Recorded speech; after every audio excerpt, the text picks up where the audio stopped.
I have just now realized that I am not able to actually produce an online content series because I do not have myriad RGB LEDs behind me. Despite that fact, you've chosen to be here, so thank you, and welcome to episode 1, again, of Podcast from a Desk in the Astral Realm.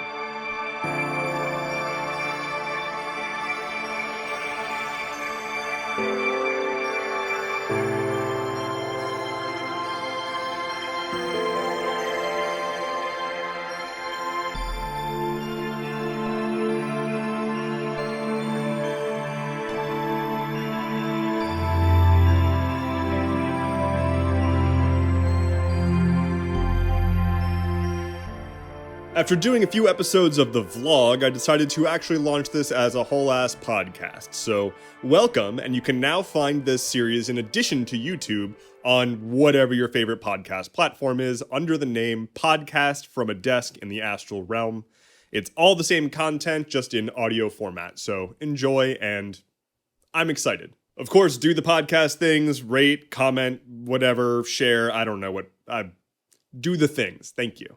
As you can tell, I'm sitting here in my office within the Astral Realm. Outside, it is 46 degrees with moonbeams, and the current time is negative 46 hours and 37 minutes. We've got a lot to talk about today. We're going to start off with some history from your world, we'll move on to questions from the community, and then we'll have a quick discussion about autumn and litter before parting ways. So let's kick it off with some history from your world. Earth, Russia, Moscow, 1812, big fire. It was a fire in Moscow that was so grand that they decided to call it the Fire of Moscow, and on this day in 1812, the fire died down to a manageable level. Interestingly, the city was set on fire as a defensive tactic, in a way, when Napoleon was invading during the French invasion of Moscow.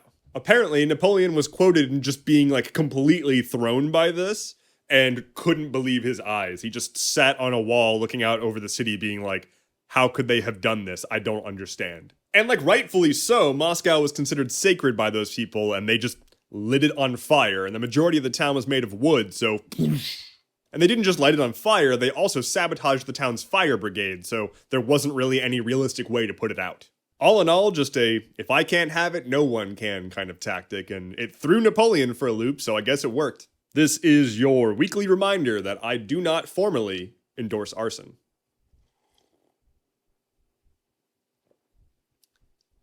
Anyway, long story short, if you invade Moscow, it might be set on fire. Just be aware of that. Moving on, let's do some community questions. If you are not aware, and you absolutely should be, I run a Discord server. It's called Camp Endeavorance, and it is an open invite public server.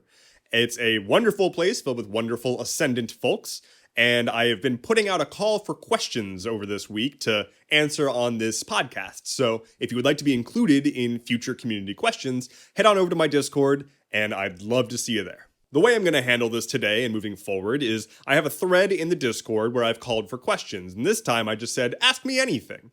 And I'll go ahead and answer these questions today. Moving forward, I might have a little bit of a prompt for your question or a twist to everything. So if you want to participate in all of this, that's where you should go. But let's get to the damn questions. What is Chain asks, as someone with sleeping issues, what are your views on alarm clocks? Now, first of all, thank you Chain, and thank you for being a patron. If you don't know, struggle with really awful insomnia. I have spoken publicly about it on my TikToks, and now I'm speaking about it here. I have spent years trying everything that exists to try to help with my insomnia, and very little of it worked. Until I got a specific medical card to get access to a little green plant. Very thankfully, that medical card has led to me having a much improved quality of life, and I'm able to sleep soundly most nights, and I've been able to turn my life around since I got this medication. Now, alarm clocks, that is very tricky. One of the things that I have to do in order to get quality sleep is keep a very rigid sleep routine, and right now that means 9 p.m. sharp, I basically stop doing whatever I'm doing and get ready for bed, and I lay down in a dark room on a futon for 3 hours until I'm tired enough to fall asleep. Part of that means that I generally am going to sleep at the same time every night.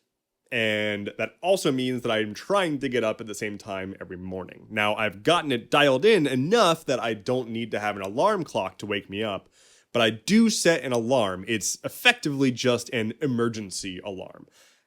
I always try to wake up naturally if possible. That is going to be the best and most relaxing way to wake up, typically. Sometimes you might shock yourself awake, and that's not wonderful.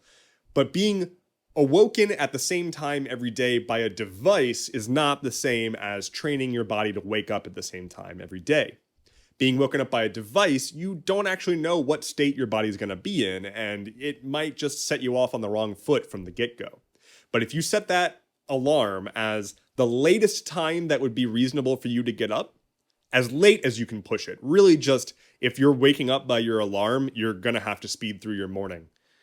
That's the way that I use alarms now. I optimize for trying to wake up naturally. Now, it's going to be different for everyone, and you're going to have to experiment around for yourself, but that's what works for me. And I also personally wear my Apple Watch, which I'm not currently wearing, to bed, and I use that as my alarm. The little buzzer on it is good enough to wake me up, or at least annoy me enough to get out of the bed. Caps2357 asks, what's your favorite board games or TTRPGs to play casually or competitively?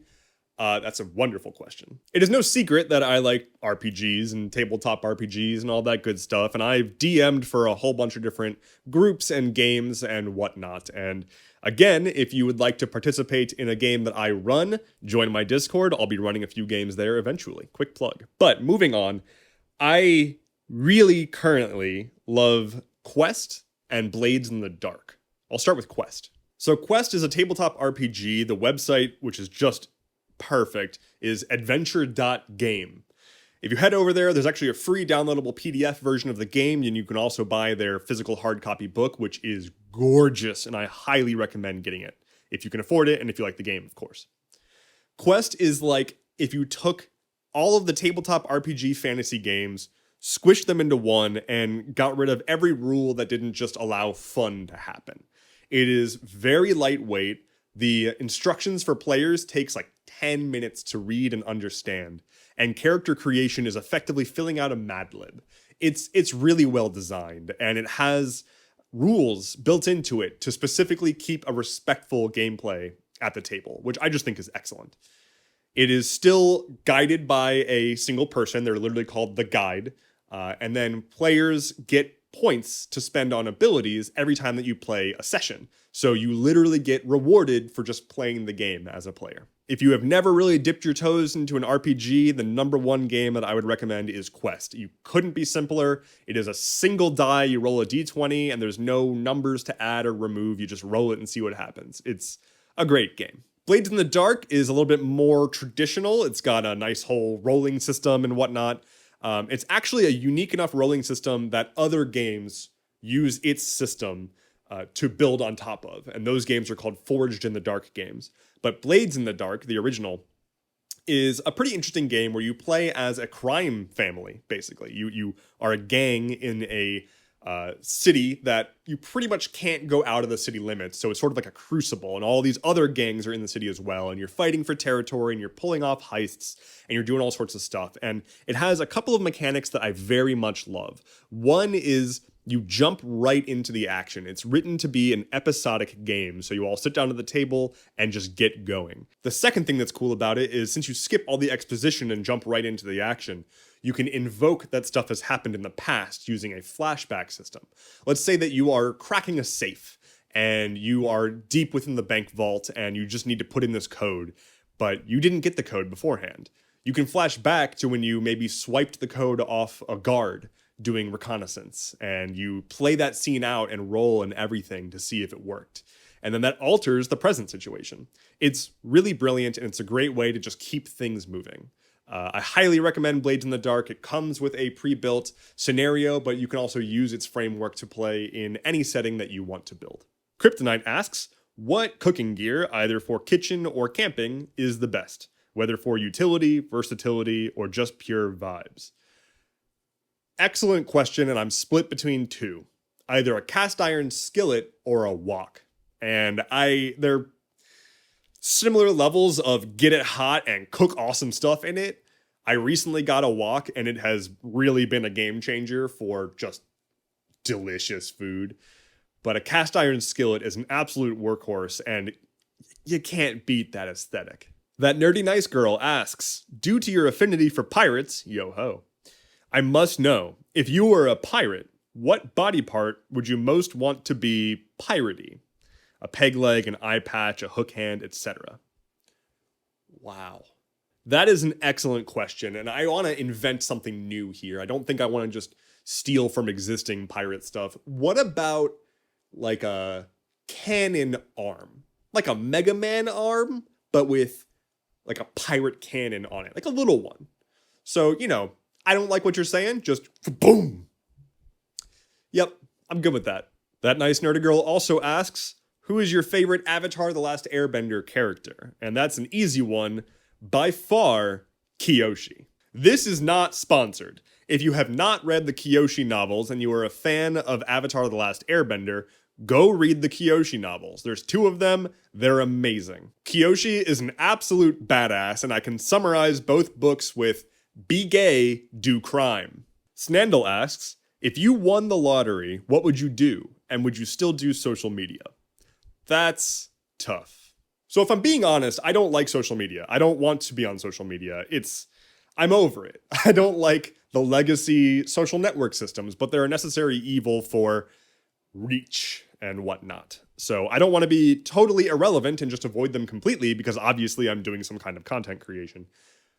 But no, I don't want to be on social media for the rest of my life. I would much rather build a space that people who want to be with me and my content can be there, and people who don't have to be there. And I want to curate a community and build a space for people to hang out. I don't want to get into arguments on Twitter with people I don't care about and whatever you do on Instagram. I got my start on TikTok, which is cool because TikTok is really good at getting you out in front of people, but TikTok is basically awful at everything else and is pretty actively creator hostile. So if I won the lottery, the first thing I would do is, of course, make sure that myself and my family are stable. That's what everyone should do, and I don't think it's selfish to take some money and make sure that your life is stable first. After that, I would try to help the world around me as best I can. I don't need more than just a house and food and some comforts. I don't want more than that. What I would do with that money is donate and establish community stuff. I would make sure to have plenty of funding to run events for my online spaces like my Discord and whatnot, because I think people can get a lot of value from meeting like-minded folks online and having a place that they can hang out and call home, especially online. And I would probably just donate a ton of money to mutual aid and make sure that people that are in my local community have clothes and housing and means to do anything, have a dignified life. And that's all I want. I don't understand how billionaires can go around and not just tip $10,000 on every restaurant check, Just make differences in people's lives constantly instead of building giant dick rockets that try to go to space. It's just... If I won the lottery, I would want to help people. Well, that'll do it for community questions because now I'm all mad thinking about billionaires. Again, if you want to take part in next week's community questions, head over to my Discord. You can find it at endeavorance.camp/Discord. And I'll be posting the call for next week's questions right after posting this episode. So keep a lookout for that. Let's calm down a little bit and talk about autumn. So back before I discovered the beauty of the Astral Realm, I used to love autumn on Earth and the trees changing, the temperatures dropping, the smell of distant smoke in the air from chimneys and campfires and whatnot. It's just, it's perfect, and I love it so much. Now, with climate change and everything, autumn is taking quite a bit longer to get to us sometimes, and even worse, it's shrinking. It doesn't last as long, it ends sooner, and winters are getting more intense, because of course they are, yay! But after the last couple of years on Earth, what with the whole, it would be really nice to get outside more often, and autumn is the time to do it. Last winter was long and cold and dark, and I don't know how many more of those types of winters I can really get through without getting some more exposure to the world first.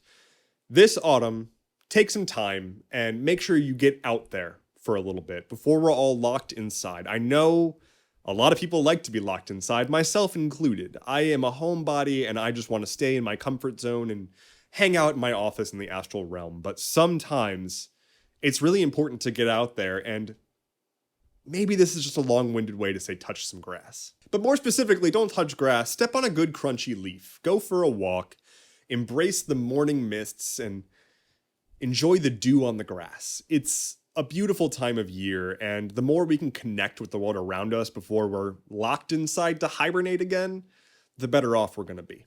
Dovetailing off of that, let's talk about litter. A great way to spend some of your time outside in autumn this season is to pick up trash in your local community. Take a trash bag, put on some gloves, or get one of those grabby things. Just pick up trash. If everyone just picked up some litter on their street, everything would be clean. One person, one time a week, just go up and down your street, pick up whatever trash you see in the gutters or wherever else, put it in a trash bag and throw it away.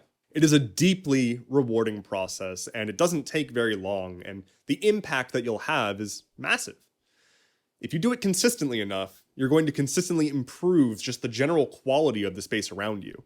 And again, imagine if one person from every block just handled their street. It'd be immaculate out there. So maybe take some time the next couple of days to just grab a bag and see what you can find. And so let's keep with this theme of heading outside and doing good and have a few parting thoughts. One of the reasons that it's so easy to stay inside all winter, and one of the reasons that it's so fun to be an introvert these days, is technology. We have these ridiculous devices, these phones, tablets, computers, that can basically do anything. They can transport you anywhere. You can put on a VR headset and be anywhere in the world or anywhere in the universe or anywhere in anyone's universe.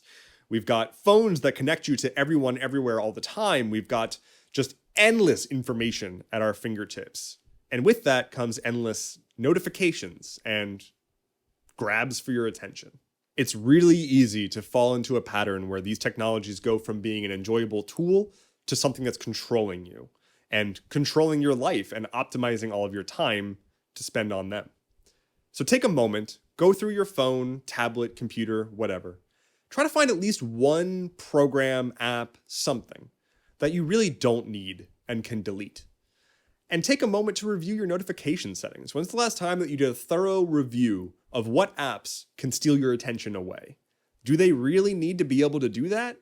My current setup, and I'm not trying to be high and mighty, but my current setup is to only receive notifications from Discord servers that I care very deeply about when I get directly pinged, and SMS messages. And like my reminders. And that's it. Just reminders and calendar and SMS and direct mentions. No Twitter, no social media, no anything else. All of that's turned off. I choose when to engage with that, not my phone. What I'm trying to say here is assert dominance. But anyway, that's going to do it for today's episode. Thank you for tuning in to episode 1 of Podcast from a Desk in the Astral Realm. I'm Endeavorance. Thank you for joining me here in my office in the realm, and I will see you next week. Take care and be well.